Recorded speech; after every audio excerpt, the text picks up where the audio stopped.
Good morning বন্ধুরা, এই ভিডিওটা দেখার জন্য সবাইকে অনুরোধ রইল। খুব গুরুত্বপূর্ণ একটা ভিডিও তোমাদের জন্য নিয়ে এসেছি। গুরুত্বপূর্ণ ভিডিওটা চলো শুনে নেওয়া যাক কি বলছি আমি। তো আমি তোমাদেরকে এটাই বলবো, আজকে শনিবার, অমাবস্যা এবং সূর্যগ্রহণ। তো আজকের দিনে কি কি করাটা ঠিক সেটা তোমাদেরকে বলবো আমি। তোমরা আজকের দিনে যে গ্রহণ লাগবে, গ্রহণের সময় তোমরা কি করবে, বিশেষ করে যে কোনো খাবার যদি থাকে ঘরে, রান্নার পরে যে খাবারগুলো বেঁচে থাকবে সেই খাবারগুলোকে প্রত্যেকটা খাবারের ভিতরে একটা করে তুলসী পাতা দিয়ে দেবে। আর যদি জলের বোতল থাকে বা জলের কোনো ড্রাম থাকে তার ভিতরে কিন্তু বিশেষ করে একটা তুলসী পাতা দিয়ে দেবে। তাহলে কিন্তু গ্রহণের যে প্রভাবটা সেটা কিন্তু পড়বে না। তার জন্য আমি বলবো সবাইকে যে গ্রহণের সময়, গ্রহণের আগে আর কি, তোমরা তুলসীর পাতাগুলো খাবারের ভিতরে দিয়ে ঢেকে রেখে দেবে। আর গ্রহণের সময়টা আমি তোমাদেরকে বলি, গ্রহণের সময় হচ্ছে দুপুর 2:18 লাগবে আর সন্ধ্যা 6:08 পর্যন্ত থাকবে। তো এটা হচ্ছে গ্রহণের সময়। গ্রহণের সময় তোমরা তো সবাই জানো খেতে হয় না, যদি না খেয়ে পারো তা তো খুবই ভালো।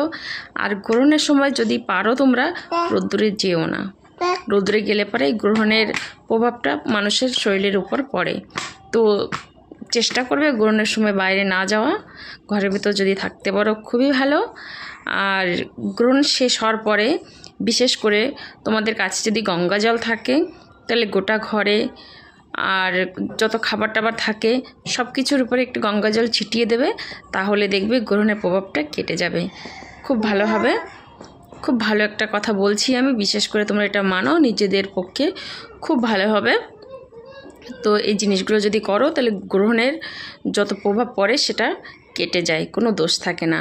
আরেকটা কথা বিশেষ করে আমি বলছি, আজকের দিনে হয়তো সাদা ড্রেস পরো আর না হলে হলুদ ড্রেস পরো, এই দুটো কালারের যে কোনো একটা তোমরা বেছে নিও। বিশেষ করে আজকের দিনে কেউ কালো ড্রেস পরো না, খুবই ক্ষতিকারক আজকের দিনের জন্য।